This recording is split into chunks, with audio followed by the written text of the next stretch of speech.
Welcome to the Caribbean Property Investing Podcast, where we share real-life experiences for successful Caribbean property entrepreneurs.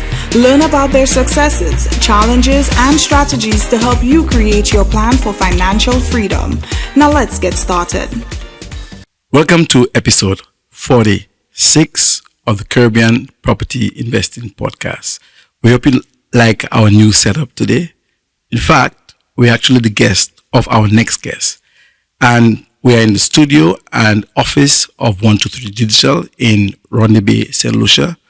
And our privileged guest, special guest today, is none other than the founder of 123 Digital and creator of Lemongrass Condos, Mr. Rankin Morgan. Rankin, welcome to the show. Ansem, thank you very much. What an intro. Yeah, I'm very honored to be here today. I've been watching your podcast for the past year or so, and it's very interesting. Congratulations. And I feel so elated to be here today. Well, we wanted to have you on for a long time. As we go into the podcast, hopefully our audience will understand why. But we wanted to point out off the bat that one of the reasons that we are here is because in watching the podcast, you challenge us to improve the quality of the audio and the video, and putting your money where your mouth is. You said, Ansem, come and try in our space, and we're very, very happy that we're doing this with you today. Yes, and I hope we could continue, producing your podcast, So, as I said, it's this is a milestone for, I think, both of us. And as I said, I'm very happy to be here today. Okay, let's get, we as well, let's get right into it. Outside of business, tell us, who is Rankin Morgan? Well, Rankin Morgan is, I would say, 80% creative, 20% corporate. I am a down-to-earth individual. I love interacting with people. I love socializing. I love educating as well and sharing information. So I'm one who's not afraid to share my ideas or even help you strengthen your ideas or whatever business product that you have. I think it's something that that is in me since my mezzo 40 days as a soundman, as a DJ, for all those who could remember. And during those times, you meet so many different people. And at that time, I was living in Independent City, Entrepot. So, you walk through town, you meet so many people in town. You have young entrepreneurs as well, from barbers to even other DJs, and to be honest with you, these people inspired me, because I was able to relate, and I wanted to do something that would have collaborated with them and also made a positive impact. Oh, that's a lot. When you first met, I think you were a marketing executive, and as you said, who also was a sound man, making music, spinning records. Yeah. Tell us how this entrepreneurial journey started with you. Yeah, well, okay, so when we met, I was not even in marketing. I was probably an accounts clerk, a trainee at Sandals. That's where I started, right? Being an accounts clerk. That's one. Two, the whole sound stemmed from Trinidad because I did my A-levels down there. And Trinidad is a very creative place. So this was the first time I've ever experienced culture on steroids, I would put it. So every single thing that the Trinidadians did, they went all out. That's the first time I ever saw Marsha Montano perform live. So that was in 98, 99, so that kind of blew my mind. And when it came to the music, a lot of individuals who ran the music scene in Trinidad, they were quite young. They were in their teens or early 20s. But it was done professionally with a lot of class, something that I'd never seen before. So returning home to St. Lucia, I linked up with my brother, Urban Springer, and I said, hey, this is something that I'm really interested in. And he's like, okay, cool. I told him I've been collecting records. And the first rhythm I collected was the Brookout rhythm, right? And the thing about it is that he was collecting the Brookout rhythm as well. And he had different artists from me. So I think that was a sign And the craziest thing about this is really insane, that I was at Snapper at a barber shop, and he had magazines, and I went to the magazines, and they had a magazine, I think it was a Source or one of these hip hop magazines, and they had a DJ set, and obviously I didn't really have the money at the time, so I asked my mom for financing, and I had an uncle who was a broker who assisted me to bring it down, and that's how we started. So we just started to buy records at DJ Outlet, Lychee, and whatever money I made at the time, I was making $800 a month, right? And I think that entire salary went into buying records, so that's how the music started. And to be honest with you, Lychee was the first one to give us an opportunity. I played alongside him at Little Fets, but our vision was to make Mezzo Forte an international sound. So we always pushed ourselves. We were always professional, and we played at Indies with the help of Brad Parker at the time, who owned Indies, and Jackie Sherman Weeks was someone who worked there and who gave us the opportunity to work with Nigel, who is the lead. He Bowtie barber, so he was someone who took us under the wing, so that would have been professional. So we always took it on the next level. We always treated it with respect, and we then ventured out into our own events. And in venturing out into our own events, we used to design our own flyers, right? We used to create our own radio ads. We made relationships with the radio stations. So like Michael Rogers from The Wave knows me from the time I'm really small. He's one of those who gave me the opportunities when I did not have money, upfront cash, and I guess he believed in me at the time. So I give him a plug right there. And after we did events, then we pay back, So a lot of senior individuals in the industry, we've known them for a long time through DJing. And how do you move from DJing to trainee at the hotel to marketing exec? No, so at the time, after we did this stint for 2 or 3 years, Irvin and I, as Mezzo Forte Sounds, we both went to school, because the education came first. I studied in the UK. Irvin studied in Trinidad, and when I graduated, I got my graduate job at a marketing agency, which is C Containers. Illustrated London News Group, which is a subsidiary from C Containers, which was owned by General Electric, right? So they had a logistics company, which is called GE. You probably see it here in St. Lucia on the containers, the white containers. So GE is green and Seco is white. So that was the company. Seco is C Containers. That's what it stands for, right? There we did a lot of marketing for luxury lines. So Maserati, Southwest Trains, East Midland Trains, Euro Disney, and also Eurostar. So we did a lot of promotions. At that time, that was in 2008 to 2010.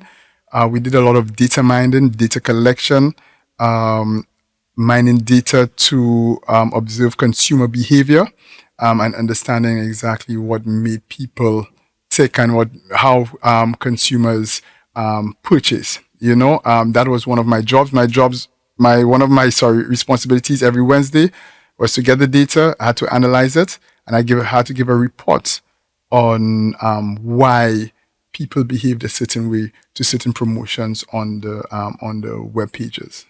Fast forward now from that company to marketing exec again, and then ultimately to want to see digital. So when I came back to St. Lucia, I worked as a web developer. You understand? But doing that, because of my knowledge in I should say first of all international marketing, I used to help out a lot of the account executives with their proposals. I used to help them write it, and also help the company I used to work for to win. Right? I've always been a competitive individual, so I always want to win. And don't get me wrong, if we don't win, if we come second place, that's fine. You understand? That's fine. I know you laugh because you know my personality, but I'm okay, right? If we didn't win, we go for it again next year. You understand? So, and working with that company, I'm proud to say that we was on the team that won multiple ADDIE Awards. That's American Advertising Federation Awards, and that is the only company in St. Lucia that has been awarded that prestigious prize. 123 has not gone up for it as yet, but when we do, when we think we're ready, we will go up, and I'm confident that in a few categories we can be victorious. Why do you start 123? 123 was again when I worked at the company. So I'm going to tie this back into your last 2 episodes, right? So I remember you spoke about when you worked in telecoms that the landscape changed every 3 months, right? So when the landscape changes every 3 months, and I agree with you 100%. When there's a new management team, they bring in their own people. It doesn't matter how experienced that you are or your contribution to the company in the past. The new management company doesn't know that. They don't know you personally, right? And they always think that they're right and they're able to implement the correct strategy. So therefore, if they find that you are not up to scratch, I would say they would make you redundant and create a new role, right? For me, it wasn't really like that. It was the change in the times, I would say, So St. Lucia is a traditional place, with our traditional values, etc. Traditional marketing was the thing. So traditional marketing, newspapers, television ads, radio ads. That's the thing. Flyers. All of a sudden in 2010 to 2011, there was a shift, right? So there was a shift from traditional, and it was leaning a lot more to non-traditional, which is social media. So that's when Facebook had introduced business pages, and technology had evolved. We had the introduction of Instagram. We had websites being one of the main communication tools for companies. And then we had Google Ads as well being introduced into the space. So I saw a lot of my colleagues being made redundant because the company I used to work for relied heavily on traditional media. It was a thing where every Monday we would sit down at a desk and we would look at newspaper clippings and see the ads from our competitors and stuff like that, and how we could be better, or even our ad. On the weekend, you understand? From weekend ads, So it's changed. And also with traditional media, it's a lot more expensive. To run an ad in a newspaper on a weekend, it's exorbitant. Don't ask for TVCs, prime time, during news. So a lot of companies were moving away from that. And then my colleagues who were doing the designs and the TV ads, they were getting made redundant, right? But at the same time, I didn't think that there was any scope for me to move higher in the company, and even with that, the next level was creative director. And when that position was vacant, I don't think anybody internally was an option, and they seeked that talent outside St. Lucia. You understand? So I think that was a sign for me.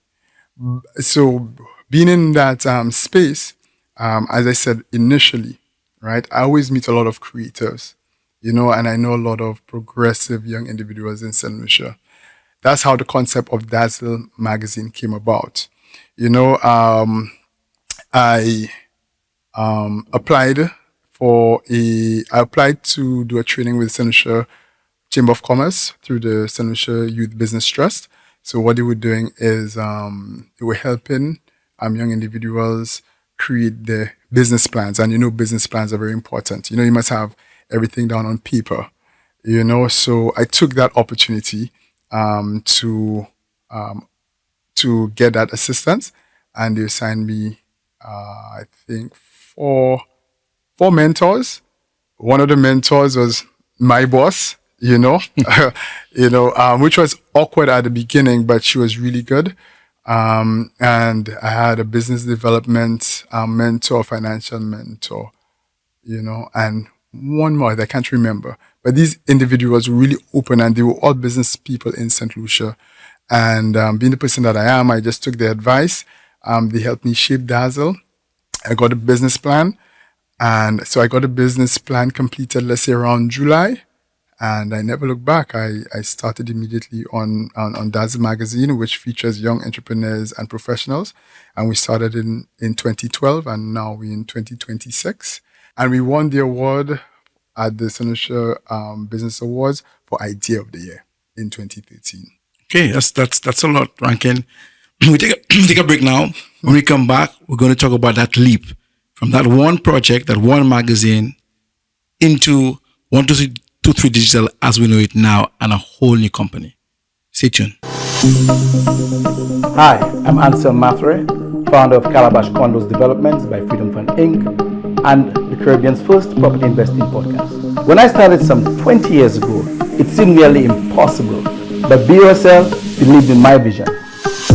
BOSL has truly been an amazing financial partner. And now, with the Elite Builders Capital product, BOSL has created something specifically tailored for property developers like me. So if you're interested and serious about real estate development, BOSL is the partner that truly understands your needs. They're ready to support you every step of the way.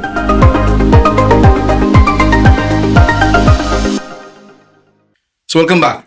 So Rankin, before the age of 35, you were a hotel trainee, you were a marketing clerk doing data analytics, you were a website designer, and of course, all in that time, you were a sound man.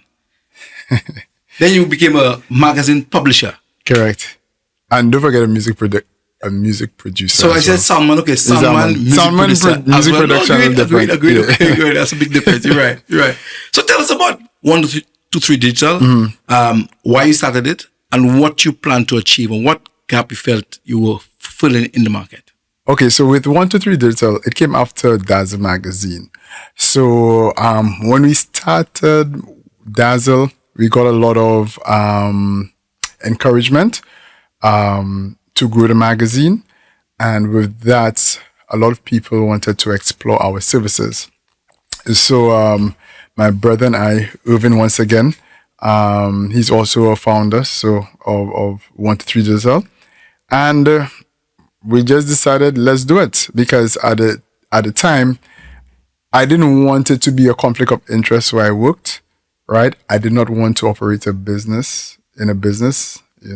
It's very ethical, if that's how you put it. And I resigned. Because I didn't want to disrespect my employer. And that's how we started off. But as much as, we've been in operation for like 13 years, the success did not come overnight. It's a lot of hard work and dedication every single day. Where we want to be international. We've had clients in the US. We've done work in the US. We've done work in the US Virgin Islands, in the UK as well. But these were like one-off projects.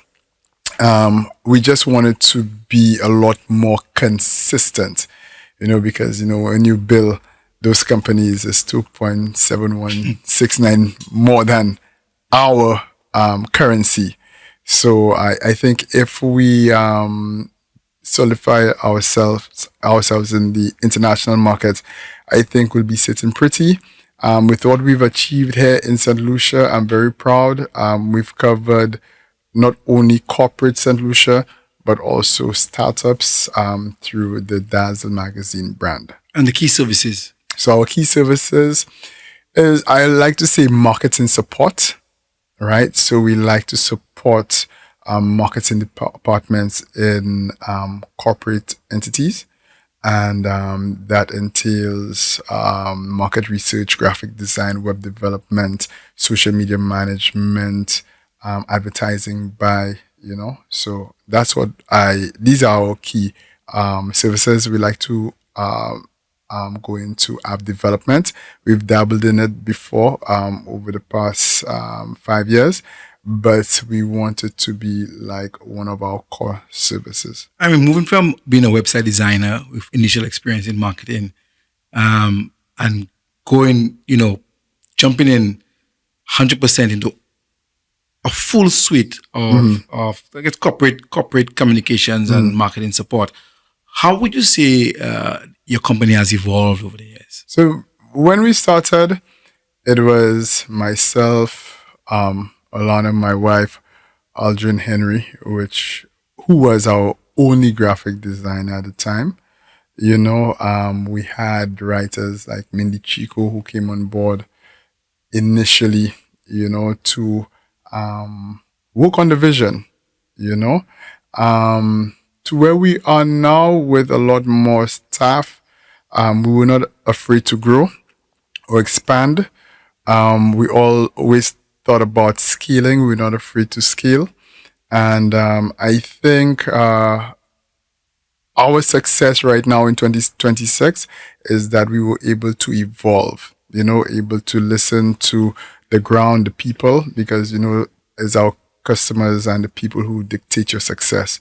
So our ears are always on the ground, and we always try to better ourselves. We don't think that we know it all. Every single client, what we try to do is understand them, understand their personalities, understand their mandate, and provide the best service that we can. I think one thing we know, is that change is constant. You speak of constant evolution. I'd say that as a commercial head with revenue responsibility and a budget, including marketing, the one characteristic I thought of, one character that I observed in 123 Digital when you guys came on the market, that you guys, unlike the other traditional agencies, you guys specialize a lot in web and social media. So for the first time in St. Lucia, in the corporate space, we were able to hire a company to do exclusively social media. That's what you initially were known for from our perspective. Correct. So when we started, I think initially it was publication, right? So from Dazzle, we got an opportunity to do a magazine for Windward and Leeward Brewery at the time. It was called Winley Brew. So it's like the internal magazine. We also did a magazine for Slasper called In Focus. So people knew us for that, because what we brought to the table was that sophistication in publishing. So we followed industry standards and the various guidelines. Our end product is very polished compared to other magazines that were in existence in St. Lucia. We pay attention to detail. We always try to produce at a high quality at all times. So that is one of our characteristics, I would say. With such a diverse entrepreneurial kind of background, what were the key lessons or some of the key lessons you thought that entrepreneurship taught you, especially in creating value for customers? Just humility, that's one. You must be able to listen, because if you don't, it's very easy for someone to move on to the next. We always had to position ourselves to have that competitive advantage. And that competitive advantage is with customer service, to be honest with you. To basically understand the client, meet the client halfway, instead of shutting the door and it has to be our way or the highway. So that's what it's taught me. Like right now, I have so much patience, no matter what anybody says to me.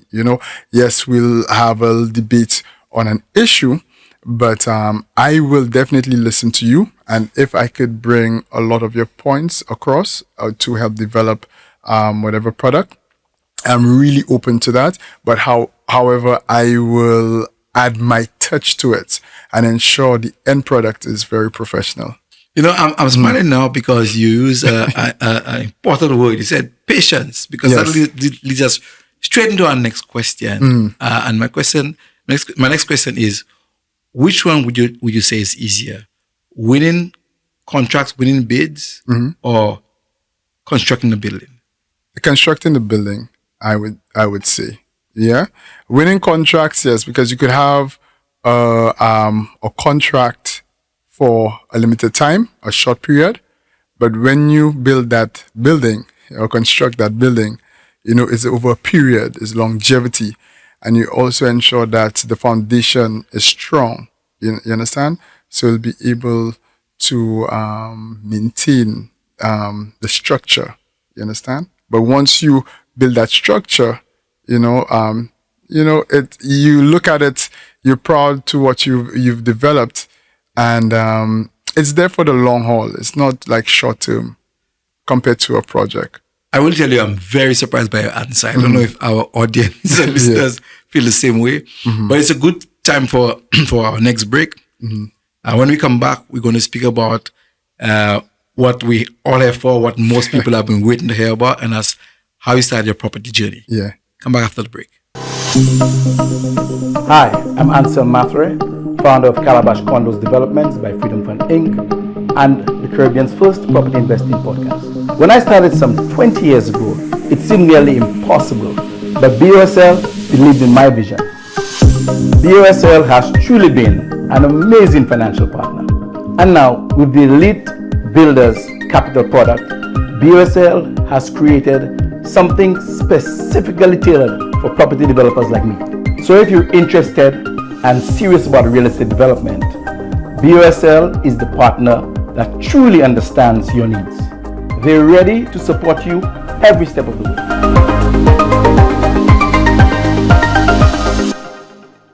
Welcome back.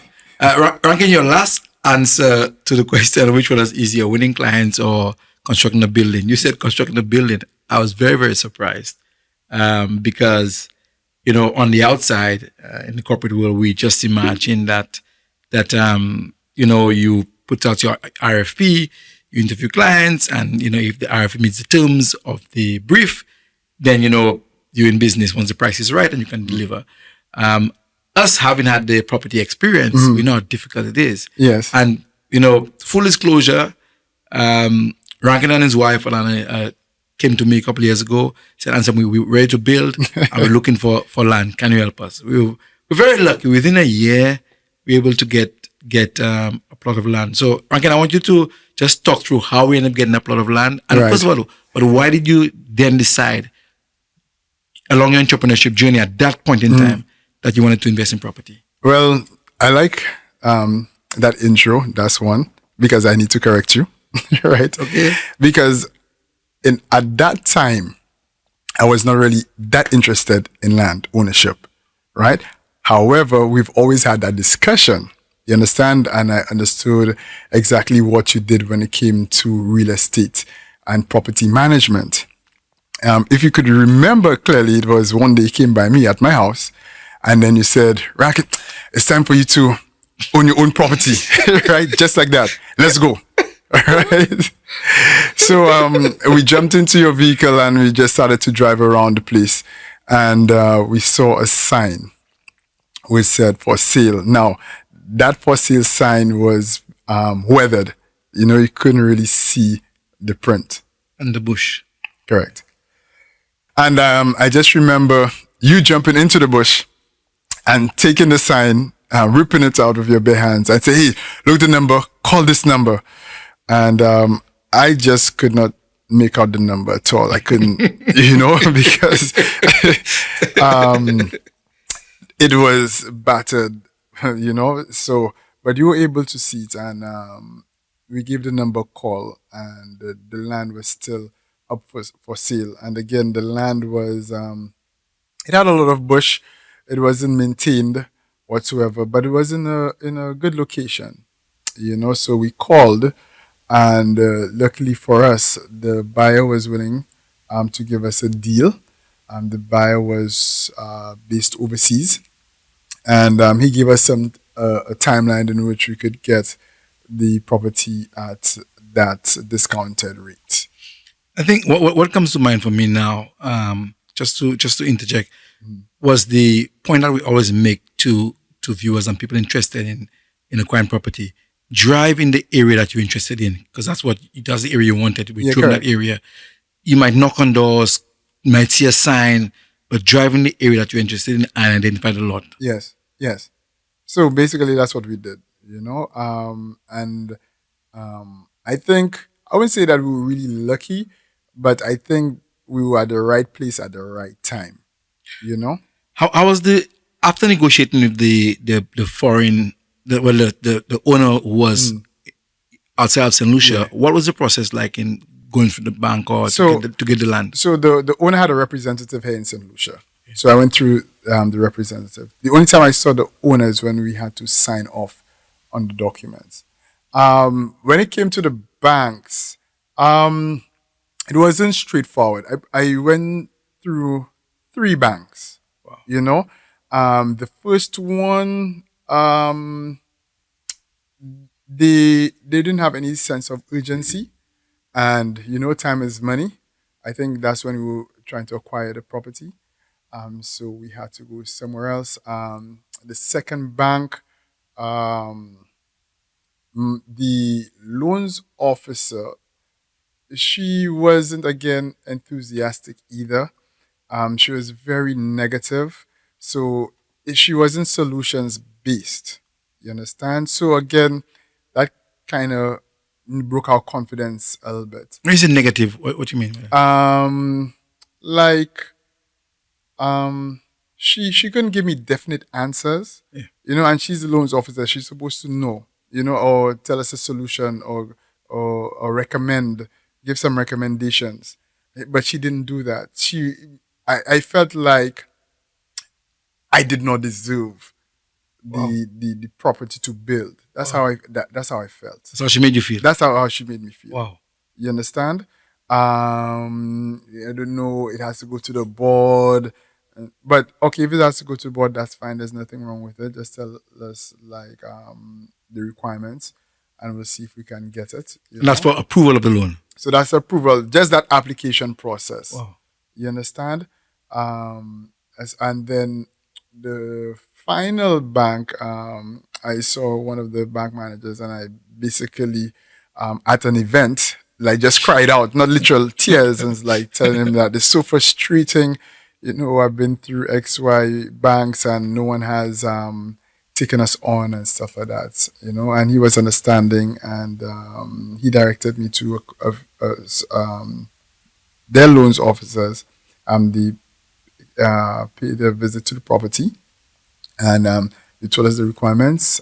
We filled it out, and within a couple of months, the loan was approved. And what I was thinking of now was, were there one or two specific kind of requirements that they communicated to you that was difficult, or you felt were too onerous? No. Okay, no. So they typically wanted a deposit and use the land. Yeah, the loan, correct. But it wasn't anything. I think at the time it was the amount based on the valuation, but at the same time it wasn't. We hadn't reached that limit where it had to. It didn't pass the limit that had to reach to the board, I think. So I didn't understand, because it was like, if the property was valued over $1 million, then the board has to approve. The property was not valued at $1 million. So was the situation where the property valuation, which is typically required before the loan is processed, was it that the valuation was lower than the asking price? No, the valuation wasn't lower than the asking price. Okay, so in business. No. All right. So you were lucky in the sense that the search was not pretty long compared to some people, so less than a year. But why were you interested in that area in particular? So we rented around the area.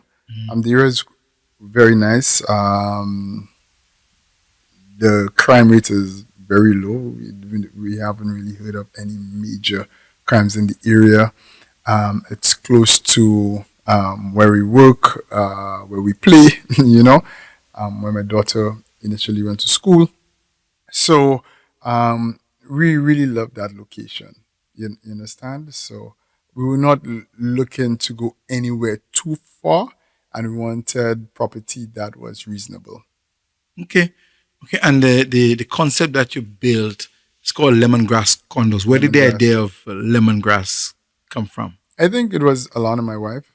She came up with that name. Was there lemongrass on the property? I think so.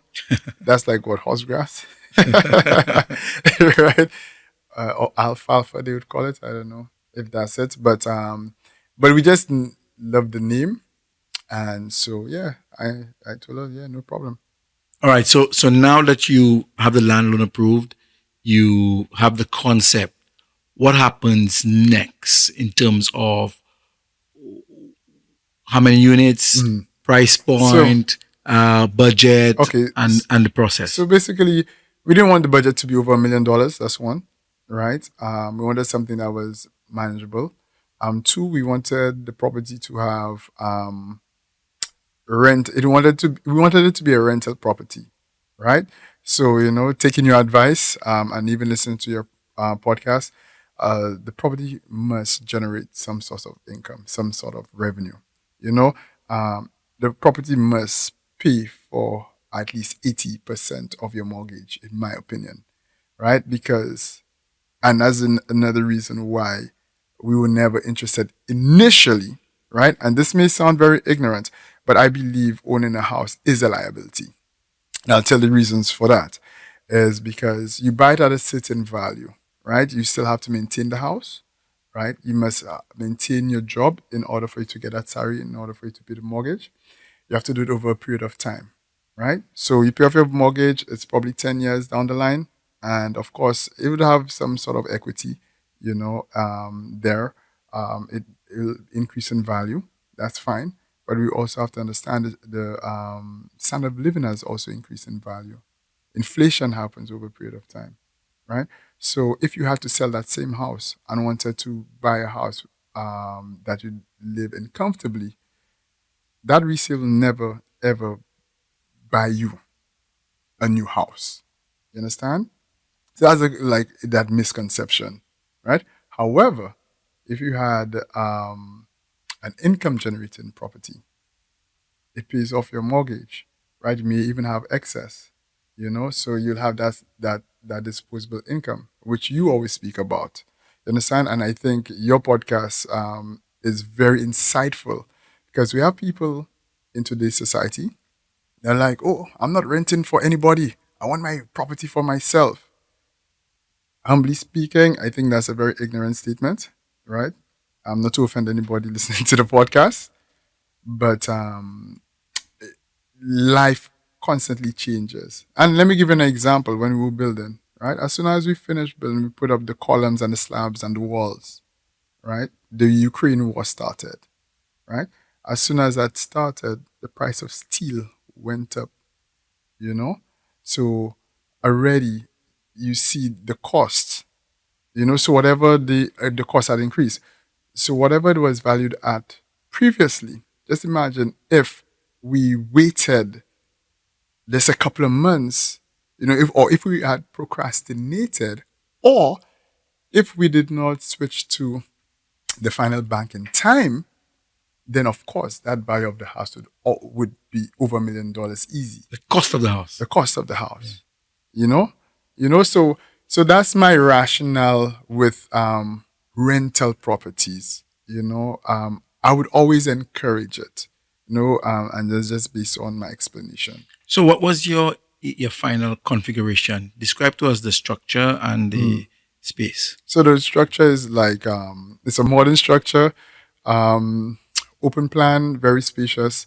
We have, I'm just thinking, it's 4 units.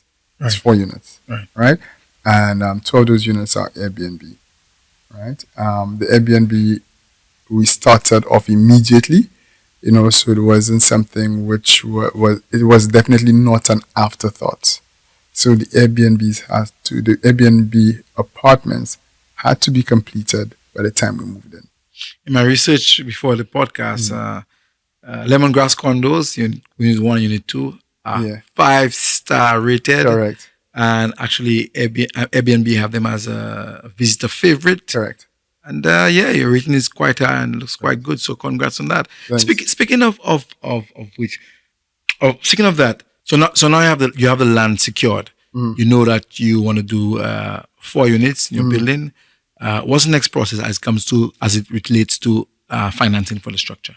Well, of course, the bank would want various requirements, which we were able to provide.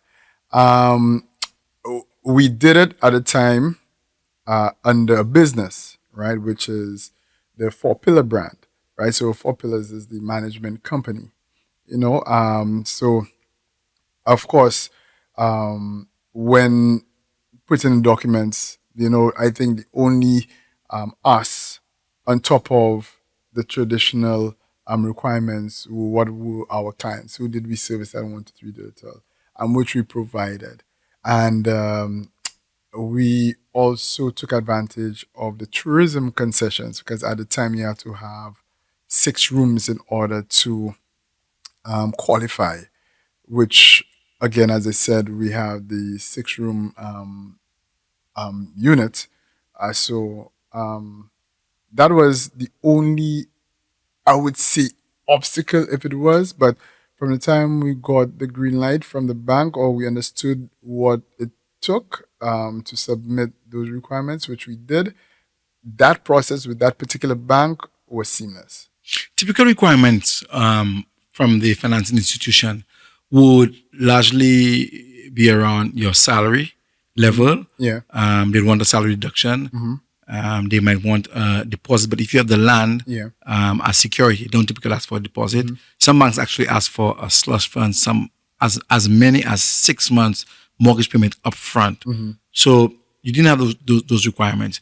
Now that you've gotten your financing for the loan, and interestingly for the entrepreneurs, and that's the difference between them and us normal corporate workers, where salary reduction, they actually want some of your clients to gauge your revenue. Not only that, also the financials. I think 3 years, I think I had 3-year financials. Yeah. To show cash flow, of the business. Yeah, correct. Okay. Yeah. And also I had to submit a business plan for the Airbnb business. Understand? Which was a little challenging because initially, I have never ran an Airbnb before, but I did have those estimated figures, which I think that would best represent the pricing structure of the condos. Okay. Now, choosing a contractor. How did you go about that process? Well, choosing a contractor, it wasn't that difficult because even with even before building, even finding property, I was privy to your buildings.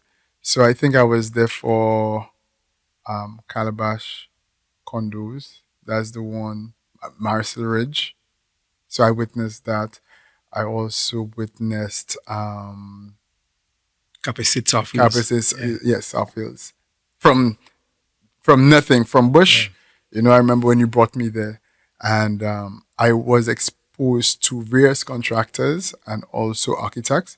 So I knew exactly who to go to based on the expertise and the experience and the buildings they've erected over the past 2 years.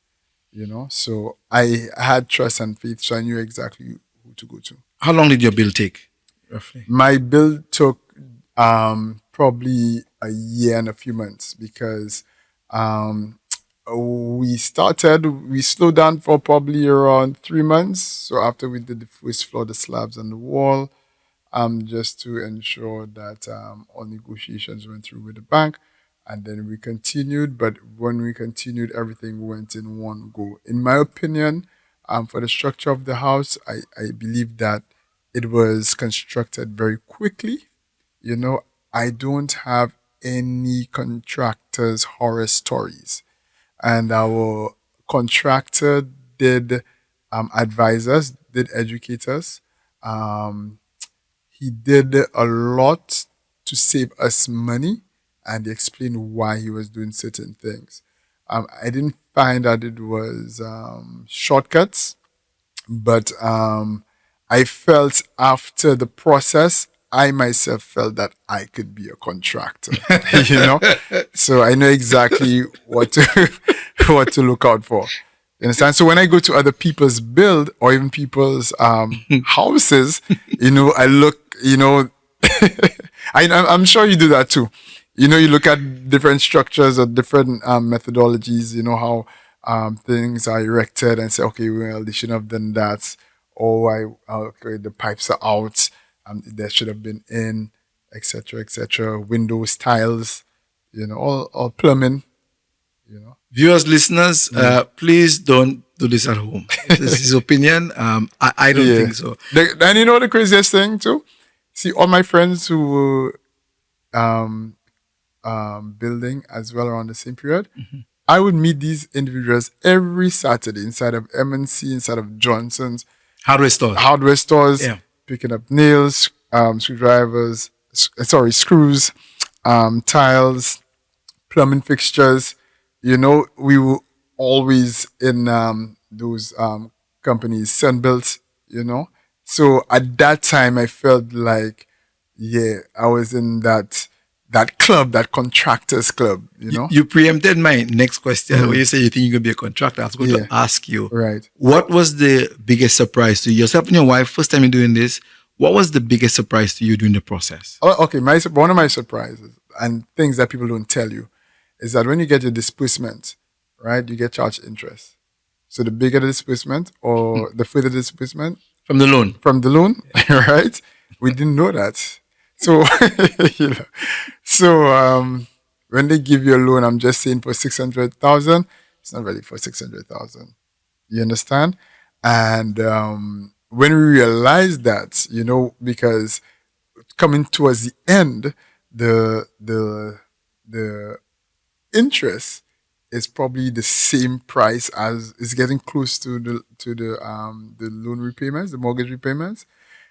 So at that point, you have to finish because you cannot go into the following month, right, without the certain phases being completed, because a big chunk is going to be deducted from your funds. So for clarification, and that's things that they don't tell you. Yeah, for clarification, what Rankin is saying is that you get interest charged to you. You don't make the full payment of the loan from day one, full monthly payment.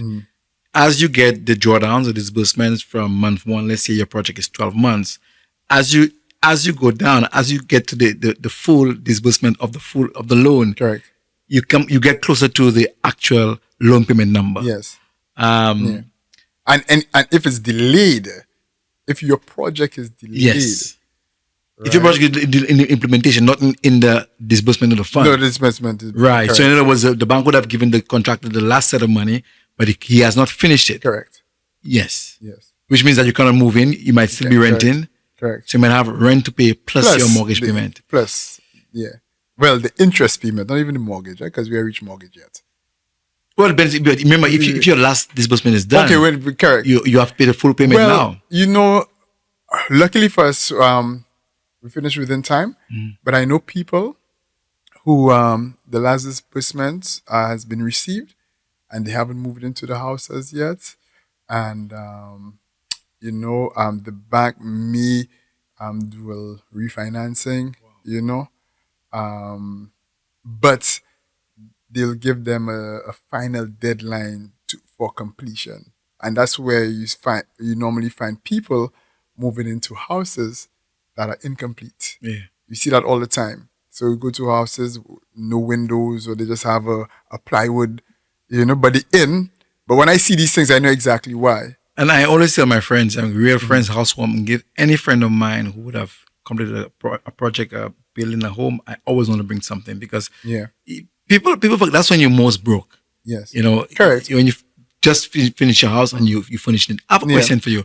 Outside of the surprised that you are faced with not knowing that if the project is finished and you have all the disbursements, you have to start paying the full mortgage payment, whether or not you are in the house. Correct. What would you say is the one thing that people underestimate in property development?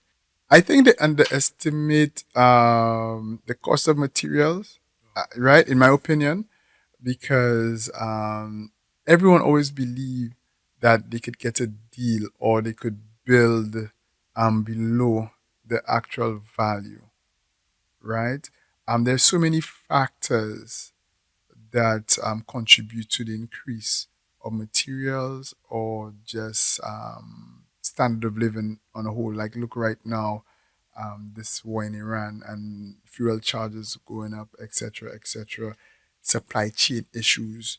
You order everything from China, right? And all of a sudden, there are tariffs.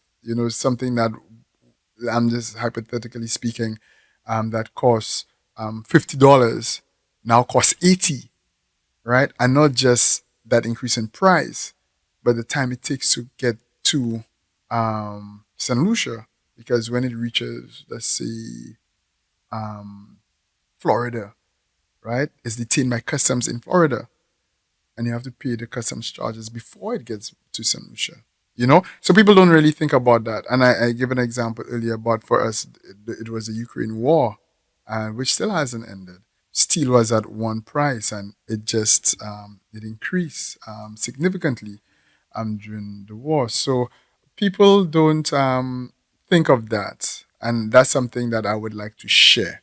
That's very important. There's so many factors.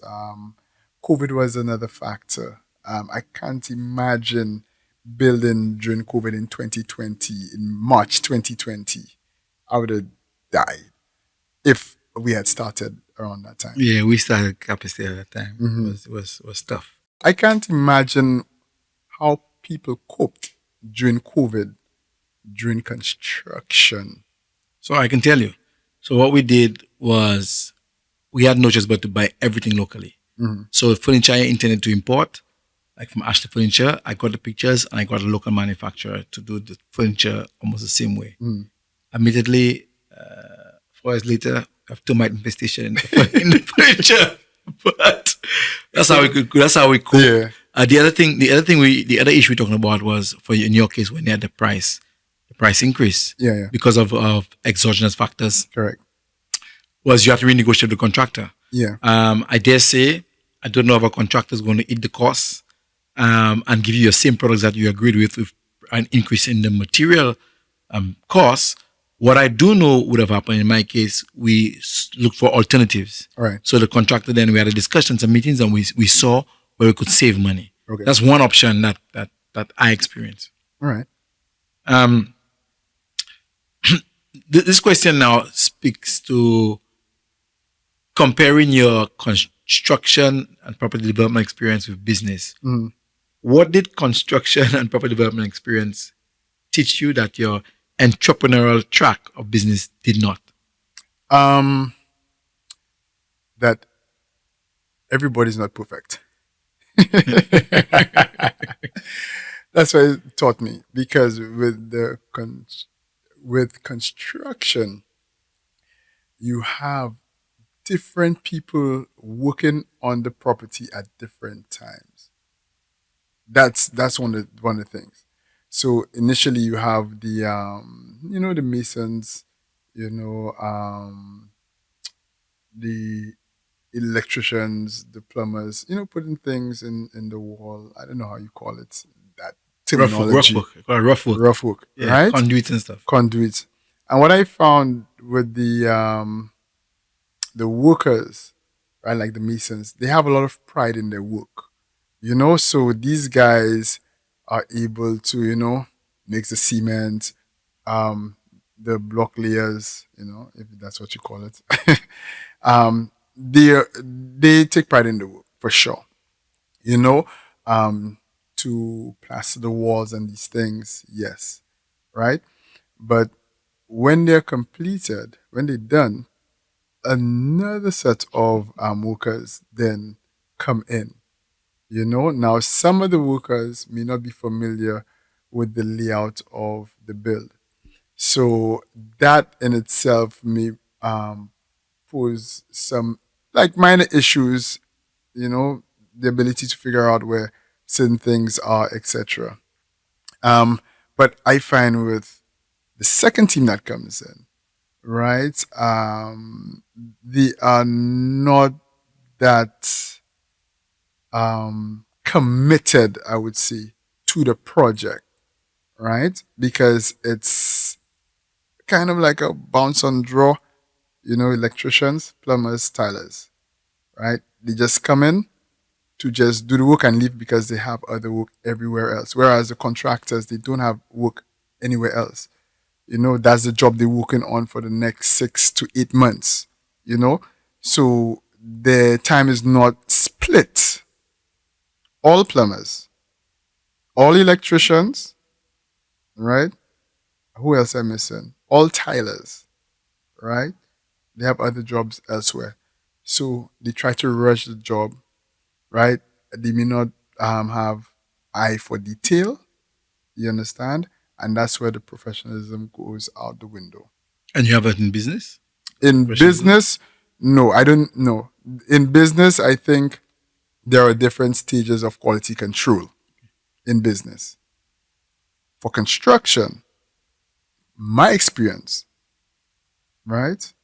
That does not exist. There are 0 levels. I never understand our process in the Caribbean. We build for hurricane resistance, so it's not concrete and steel. Correct. You put up some blocks, the pipes in there, and somebody comes in and breaks all the blocks down again, puts the pipes together, runs the wires, and plasters it again. Yes. As opposed to devising a method where you only break the blocks once or you don't break the block at all. And someone once told me, concrete doesn't stick. You can't stick concrete. So once it's broken, that's it.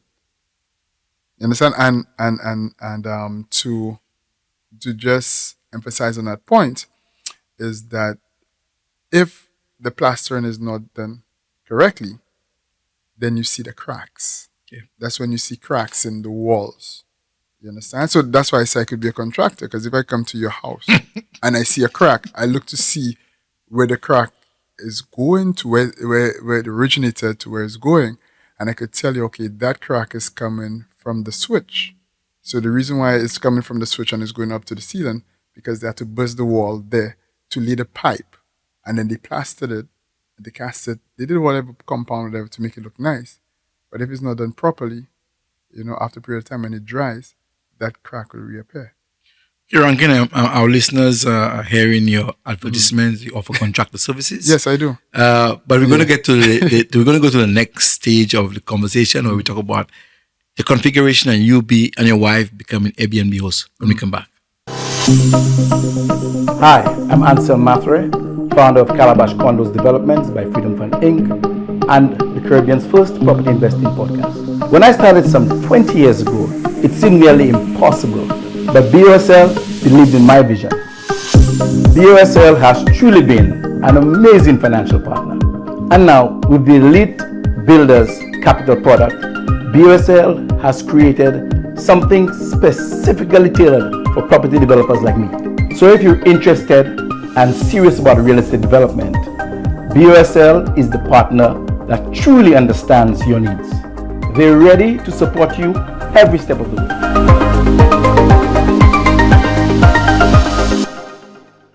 All right, welcome back. So, contractor wannabe, Rankin.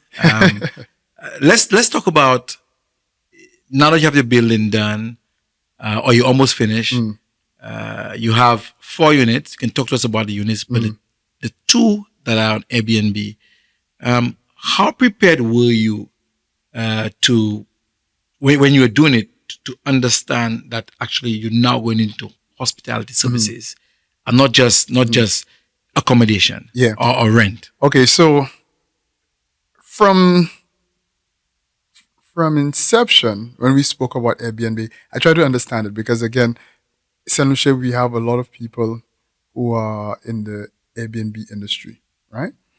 And I try to learn from them. I go on the properties on Airbnb and I look at the reviews. I say exactly what the comments are, why people are disgruntled, comment the positive comments that make people the 5 stars and stuff like that. Understand? So I absorb that. I also listen to the tourism authority, right? When they come out and they speak about tourism and hotels, and they're so proud. St. Lucia has gotten X amount of awards. But what they don't tell you is that St. Lucia doesn't have any mid-range tourism. So there's no accommodation that they promote between 85 US to 150 US a night. You understand? And that's where Airbnb lie, yeah, around the mid-range. And what you find now, there's a shift, and again, that's what they don't tell you. There's a shift where right now in tourism, with the Gen Zs and even the millennials, they just want to pick up today, fly to a destination tomorrow, book the destination while in the air, right? And the property has to be aesthetically pleasing so that they could take the pictures for Instagram and do their TikToks. You know, it doesn't necessarily, they don't really care about the same old dated hotel designs. You understand? So what you find now is that individuals are more or less gravitating to Airbnb because they also have the independence. They don't have to go through no lobby. They don't have to go through the bellhop. It's a home away from home. I'm wondering, from what you're saying, how important do you think guest experience, branding, and the reviews that you proactively analyze before doing yours? So I studied all the time. I own Airbnb every single day. I go on the analytics. I watch, where my visitors are coming from.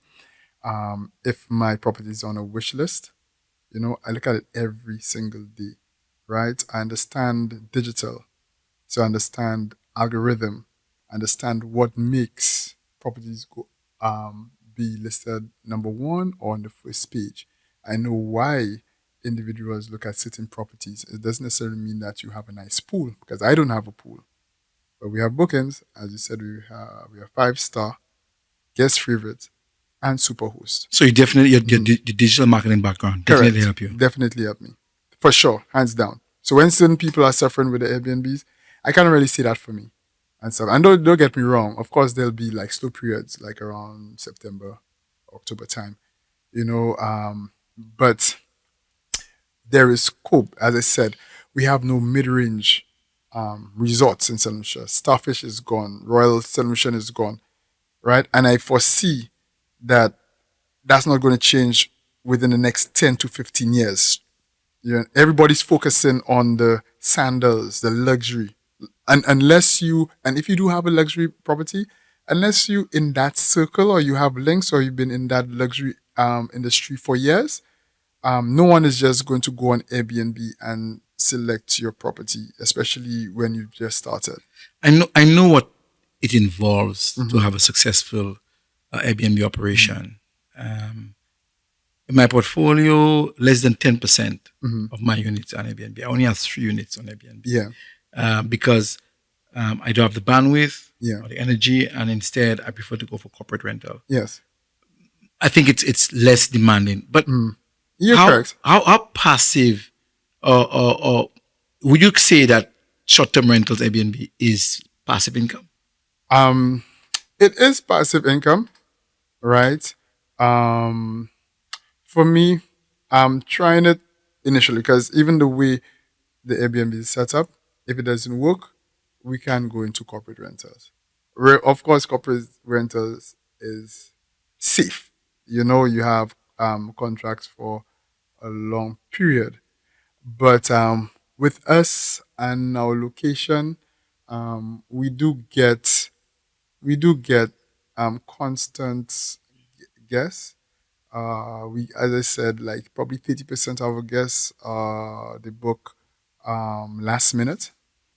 So 2 days before, day before, even the day of, we get people who probably are not satisfied with the accommodation at a hotel because the tub is rusty. There's mold on the walls. You understand? So we get a message at 9 o'clock in the night saying, can I come over now? So we've gotten that. And of course, we always like to prepare our guests. But with our formula, let's see, I'm just doing minimum, right? So if we have a minimum stay of 3 to 4 nights, I will try to aim for at least 3 4 nighters. Right. You understand? For the month, right? And 3 times you have people saying 4 nights or more. Correct. Right. Correct. And how do you do that? How do you aim for that? How do you so do the way I aim for that is that, like, you would definitely get, like, every month we would probably get one confirmed booking a month in advance, right? And what I do is just I play with the prices. So I'm coming to the month and I want something, let's say, second week, drop the prices. You understand? And you would get, and that's just advice I give people. A friend of mine told me in the last development we had Marisol Ridge, phase 2, where we have one Airbnb at a particular price point. And even to 2024, 2025, the market shifts because we have so much more competition right now. I was asking for like 150 and I wasn't getting the kind of volume that I expected. And she told me, heads in beds, and it doesn't make any sense. You have the price point. You say drop it to 75. It doesn't matter. Just make sure you generating some income. And when you do that, just like the hotels, when you drop the prices, you see people booking. Sometimes, like, if we have, let's say, someone for 2 weeks, I'll say to myself, all right, I want somebody for like the last week. So last week, I drop the price. Simple as. You say we. How involved is your wife in the business? She is the one who, the look and feel, that interior decorating, that's not me. Everything you see inside there, and I think even like initially, we were not getting the bookings we were looking for. I said, oh no, we need to change that. All right, cool. As soon as we changed it, we started to see bookings coming in. Give us an example or something like that. Changing the curtains, simple as. Wow. Something a little bit more fresh. Colors, in St. Lucia, we like all those colors, orange, green, people who like that. You understand? That's your preference. We need to have a lot more lighter colors, brighter colors. You understand? But my involvement is just the data mining bit. Right. So it's just ensuring strategic all the time. Yeah. Putting up my links on my status, so making people click. You understand? So I understand these things. I understand how it works. I understand how digital works, as I said earlier.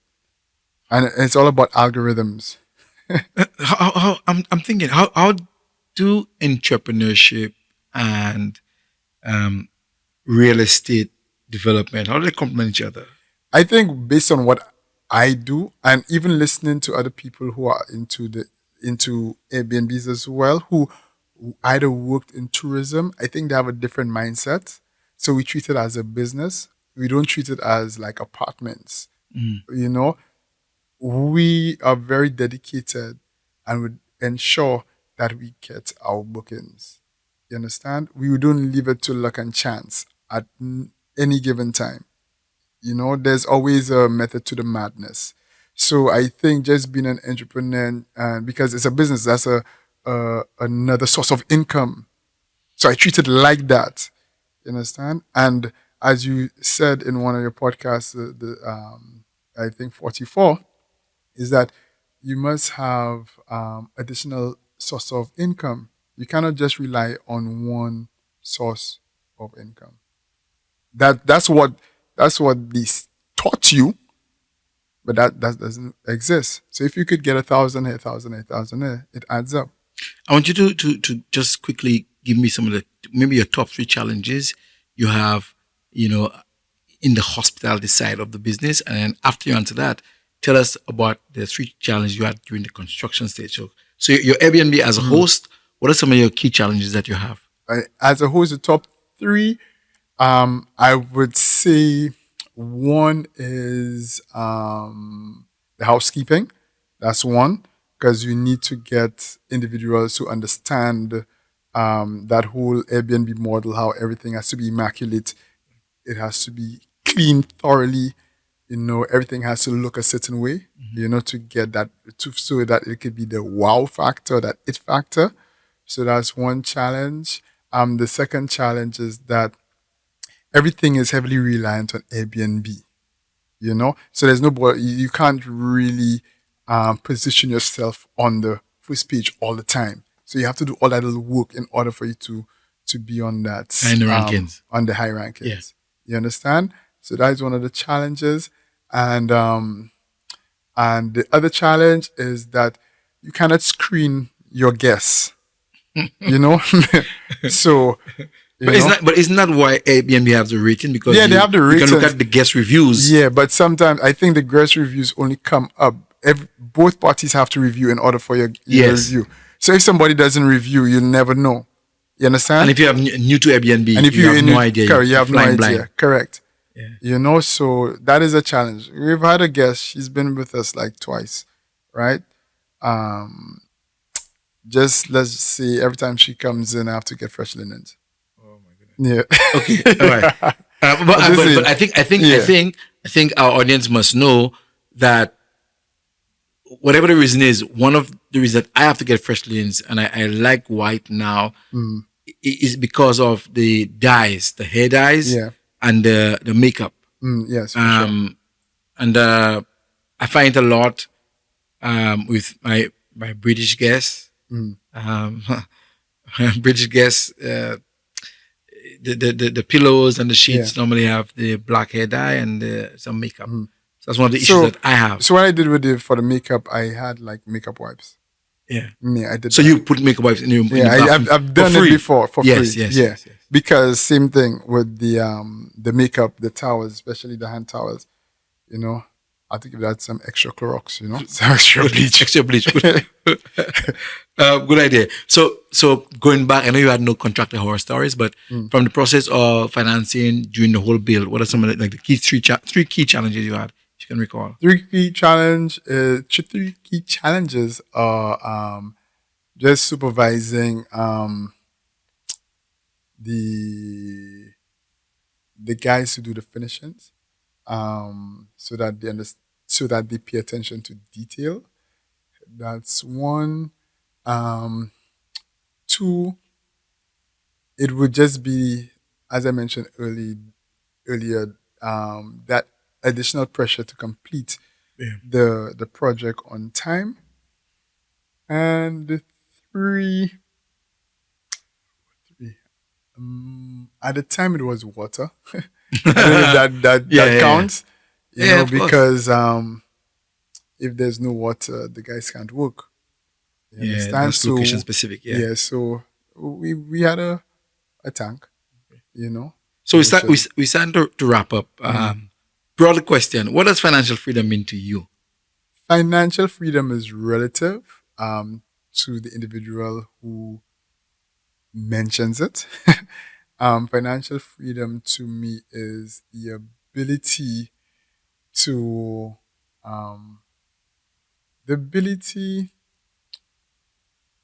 have a good standard of living, have a better standard of living for yourself and your kids without having to worry about where your next dollar is coming from. So if your kid, someone told me, there's an example, you're in the supermarket and in the cereal aisle, and your kid asks, "Daddy, Mommy, can I have a box of Fruit Loops?" You should be in the position to look at that box of Fruit Loops, take it and put it in your cart and head to the cashier. Oh, that's simple and profound. Entrepreneurs are often dealt with differently as opposed to salaried people, just by the nature of the sometimes unpredictable income. Yes. What advice do you have for fellow entrepreneurs looking at this podcast and looking at you and your experience? What advice do you have? So my advice, right, and I agree with you, I don't look at salary. And you hear people say to themselves, "Oh, I'm not going to work for anything less than $6,000 or $10,000," not realizing that, well, that's a fixed job that you have, and If you get made redundant, that just disappears. And depends on your position. Your job title or job role may not exist in this current economic landscape. You understand? Whereas an entrepreneur always evolves. They always look for the next best investment or business, right? They always do. So, and doesn't necessarily need to be in the field.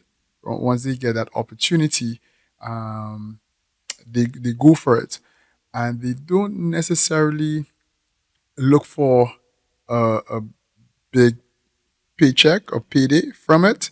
Once they're able to have consistent revenue from that investment, I should say, or that business venture, that's all they care about, because they know that money will continue to flow once you have proper systems in place.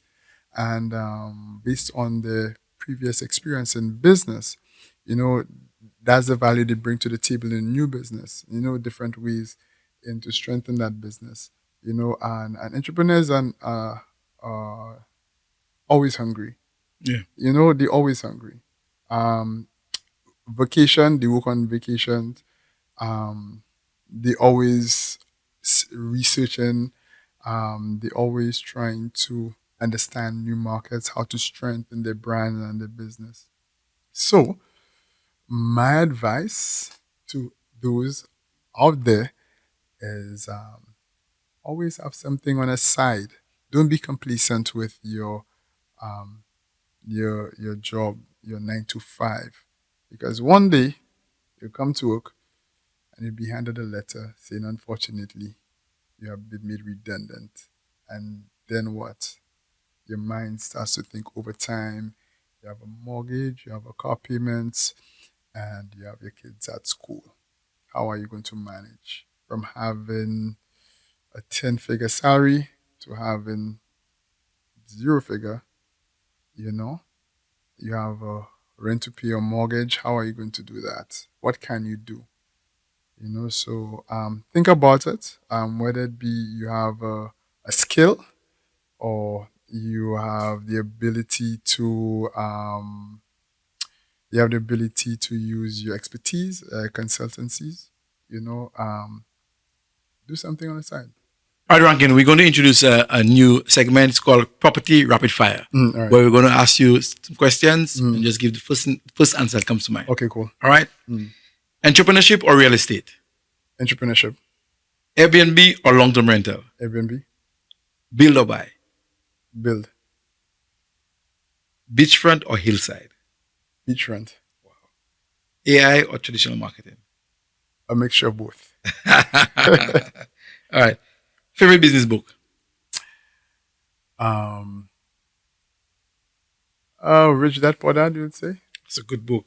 And favorite Caribbean island outside of St. Lucia? Trinidad and Tobago. That sounds like about right. I know you're living. And your closing question is this, yeah? If a 35-year-old St. Lucian had ambition, discipline, and about $100,000 EC dollars in savings, saved, and came to you as a mentor, Yeah. and said, "Can you please give me a roadmap that would help me build wealth over a 10-year period?" What advice would you give them? Invested in real estate. 100,000. Yeah. 100,000, start with that. That's a good startup. How much you need? 5% going to the bank? How would you invest in real estate? Definitely have that vision for property rentals for sure. Get that revenue going, have that cash flow, go back to the bank. What's it called? Brr. I've been the strategy, the BSVSHRR, yeah. Yes. But that means you'd have to buy the piece of land. Buy a piece of land, 100 grand, maybe. Yeah. Don't use all, don't buy cash. Correct. Go to the bank for a loan. Maybe his salary. Yeah. Make him qualify for. So not just build, but renovate a house. But we're buying. Buying. Yeah. So you don't recommend building? Not building, no. If you got the 100 grand, yeah, right? Oh, So yeah, I see what you mean. yeah. Wow. Buy. I didn't think of buying and not billing. Buy. Why buy? Yeah. So because for me, I think you will get a faster return on investment. You have the 100 grand, right? Use that as collateral. You go to the bank. You don't use all the 100 grand. You buy that piece of property, you renovate it, you make it look stylish, whether it be corporate rentals or Airbnb. Then you begin to get that income generating. You could always go back to the bank, or you could even flip it. You could sell it, right? Because again, you'd have that equity that have grown, right? The value would have increased, and you sell it, and then you go back to the bank. What about debt service ratio? If the bank says that if he keeps it, you won't be able to get another loan to get something else.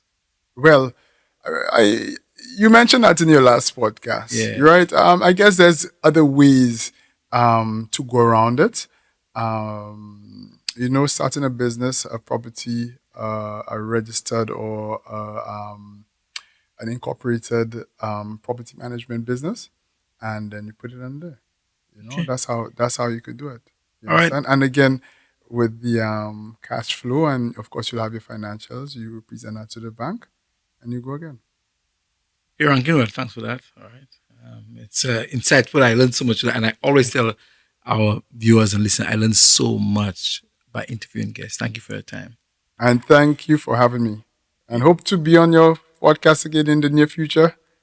Hopefully when I start another property project. For sure, we'd love to have you. Love to have you. Yeah. You've been listening to another episode of and viewing another episode of the Caribbean Property Investing Podcast. Remember, you can get us on all social media, IG, YouTube, even LinkedIn, all at Caribbean Property Investing. Until next time, remember what I always say. Everyone needs a place to live. You might as well own yours. See you. Congratulations and thank you for tuning in to the Caribbean's first property investing podcast. We want to help Caribbean people create wealth and achieve financial freedom through property investing. Our show provides general advice based on personal experiences and is for educational purposes only. For more information, resources, and past episodes, visit us at CaribbeanPropertyInvesting.com. Remember to click the subscribe button so you never miss a show. Let's go.